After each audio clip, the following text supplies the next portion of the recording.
3월 11일 월요일자 노준현 목사의 날마다 성경 마가복음 10장 32절로 45절 말씀. 예루살렘으로 올라가는 길에 예수께서 그들 앞에 서서 가시는데 그들이 놀라고 따르는 자들은 두려워하더라.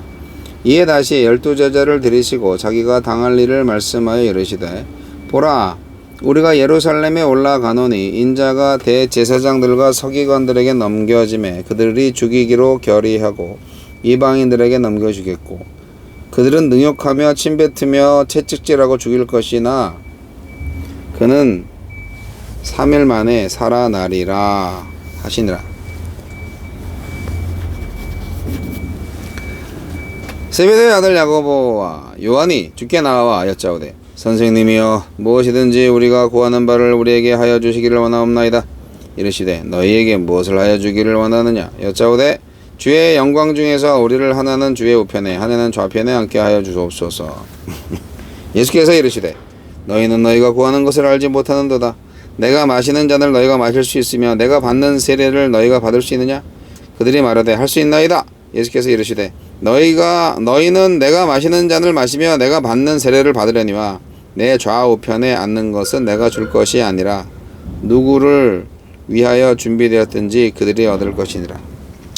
10제자가 듣고 야고보와 요한에 대하여 화를 내거늘 예수께서 불러다가 이르시되, 이방인의 집권자들이 그들을 임의로 주관하고 그 고관들이 그들에게 권세를 부리는 줄을 너희가 알거니와 너희 중에는 그렇지 않을지니 너희 중에 누구든지 크고자 하는 자는 너희를 섬기는 자가 되고 너희 중에 누구든지 으뜸이 되고자 하는 자는 모든 사람의 종이 되어야 하리라. 인자에 온 것은 섬김을 받으려 함이 아니라 도리어 섬기려 하고 자기 목숨을 많은 사람의 대속물로 주려 함이니라. 도리어 섬기려 하고. 예수님이 세 번째로 순환과 부활을 예고하시지만 야고보와 요한은 세속적인 지위를 요구합니다. 이에 예수님은 제자의 길이 섬김의 길이라고 말씀하십니다.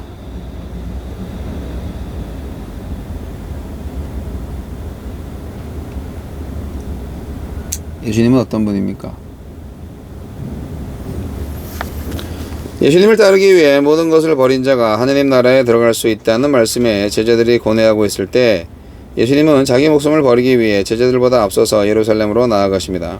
그리고 세 번째로 죽음과 부활에 대해 예고하시되 이전에 비해 구체적으로 일러주십니다.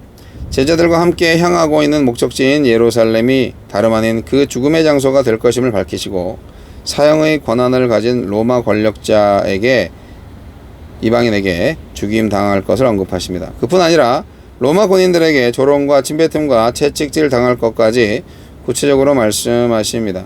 십자가를 위해 오셨고 십자가의 길만이 인류를 구원할 길이며 십자가 뒤에는 부활이 있으므로 제자들과 그 걸음을 함께 걷길 바라십니다. 우리가 뒤따라야 할 길 역시 쉽고 편한 길이 아니라 놀라고 두렵더라도 가도록 보냄을 받은 길입니다. 그 길을 가고 있습니까? 섬김을 받기 위해서가 아니라 섬기러, 영광을 받기 위해서가 아니라 대속적 죽음을 위해 이 땅에 오셨습니다. 세상 나라 통치자는 자기 한 사람을 위해 다수의 백성을 향해 임의로 권력을 행사하지만 하나님 나라의 왕이신 예수님은 자기 한 사람을 희생하여 많은 사람을 섬기십니다. 그러므로 천국은 그 왕을 따라 섬기고 종이 되는 백성으로 구성된 나라입니다. 다른 이의 희생과 실패로 내 안전과 행복을 담보하려 하는 세상에서 도리어 섬기려 하는 이들에게 임하는 나라입니다. 나에게 주시는 교훈은 무엇입니까? 두 번째 순환 예고 직후에 제자들은 서로 자기 지위가 높다고 다투었는데 이번에는 야고보와 요한이 예수께 따로 와서 예수님 좌우편의 가장 높은 지위를 보장해 달라고 요구하는가 하면 다른 제자들은 경쟁에서 밀릴까봐 분노합니다. 그들은 예수님의 좌우편이 양옆의 십자가이고 그들의 잔과 세례가 고난과 죽음임을 전혀 모르고 있습니다. 주님이 내게 주시고 싶은 또 주실 수 있는 것을 구하고 있습니까? 혹은 내 기도에서 주님이 내 세속적인 욕망을 채우는 수단으로 전락하지 않았습니까? 주여, 섬김을 통해서 주의 나라에 참여하는 복을 구하는 하루가 되게 하소서. 마가복음 10장 45절 말씀이 오늘 본문 말씀 마지막에 있는데, 이게 마가복음의 아주 가장 큰 핵심적인 키워드입니다. 인자가 온 것은 섬김을 받으려 함이 아니라 도리어 섬기려 하고 자기 목숨을 많은 사람의 대성물로 주려 함이니라. 네. 섬김의 종, 마가복음의 핵심적인 주제죠. 고난의 종, 섬김의 종. 네. 예수님이 이렇게 3번씩이나 순환 예고를 하셨습니다. 근데 예수님의 그 예루살렘 비전과 제자들이 열망하는 비전이 서로 충돌하고 있죠.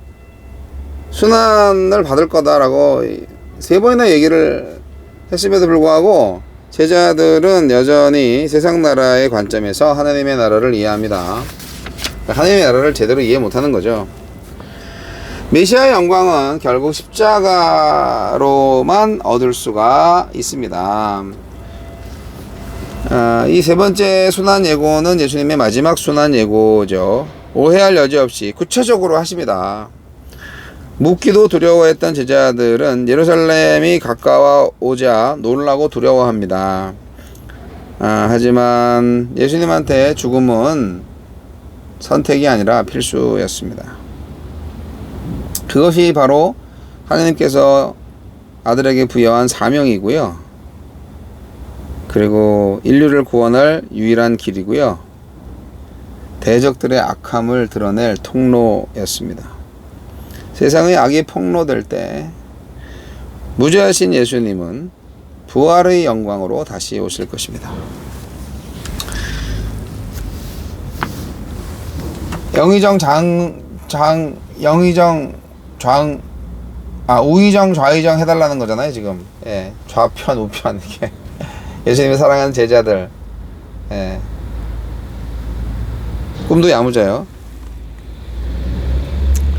세상 권력자들이 누리는 권세와 다를 바 없는 권세를 원하는 거예요. 예수님 따랐다고 했기 때문에. 그러니까 제자들은 정치적 메시아를 정말 구했습니다. 뭐 이렇게 슈퍼스타가 나오셨으니까 병도 고치고 죽은 자도 살리고 이런 사람이 이제 우리나라의 왕이 되겠구나.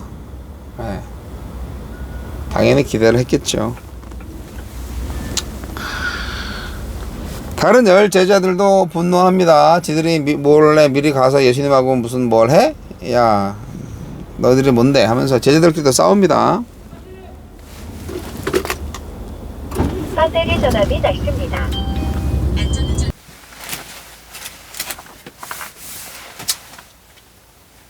제자가 구해야 할 영광이 무엇인지 생각해 봐야 합니다. 하나님 나라의 영광에 이르려면 예수님의 뒤를 따라서 섬기는 종의 길을 걸어야 하거든요. 사실 누구나 영광을 원합니다. 영광을 구하지 않는 사람이 누가 있을까요? 영광을 구하는 마음 자체를 탓할 수는 없습니다. 다만 어떤 영광을 구하냐, 어떤 방식으로 추구하냐, 그게 중요하겠죠. 세상 영광을 구하면 하나님의 나라에서는 망하겠지만 하나님의 영광을 구하면 결국 영생에 이를 것입니다. 주님의 영광은 무엇이고 제자가 구해야 하는 영광은 무엇일까요?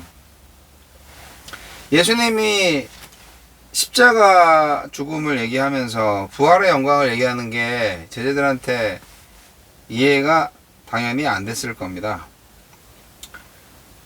하나님의 나라는 세상 나라의 지배 방식과 통치 원리대로 움직이지 않아요. 어떻게 보면 역행하는 나라죠. 힘의 원리를 쫓아서 지배하고 군림하는 게 아니고요. 섬김과 희생으로 자신을 내어주는 나라가 바로 하나님의 나라가 아니겠습니까? 영광을 원하십니까? 그렇다면 소유하고 과시하고 주장하는 자세를 버리고 섬김과 비움, 내어줌 이런 걸로 해야 합니다. 사실 보좌 우편에 앉기를 원했던 야고보, 나중에 최초의 순교자가 되었죠. 좌편을 원했던 요한, 네, 마지막 순간까지 교회를 위한 섬김과 수고를 다하다가 영광을 얻었습니다. 저도 어떤 영광을 얻을 수 있을지 꿈꿔 봅니다. 예수님의 제자로서 구해야 할 영광이 뭐 박사학위를 받아서 박수를 받는다든지, 뭐 대형교회 담임 목사가 돼서 성도들로부터, 교인들로부터 박수를 받는다든지,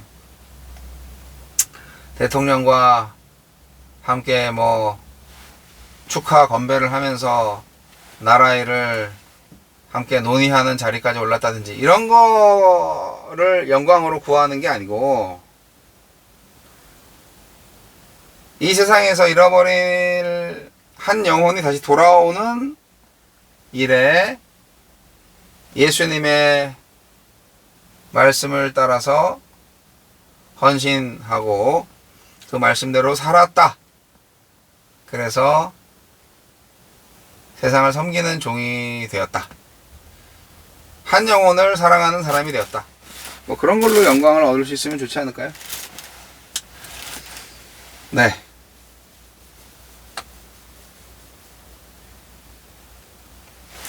그 영광을 구하기 위해서 고난을 받을 수도 있습니다. 고난을 받을 수도 있습니다. 예수님의 영광을 위해서 고난을 달게 받을 수 있는 제자가 됩시다.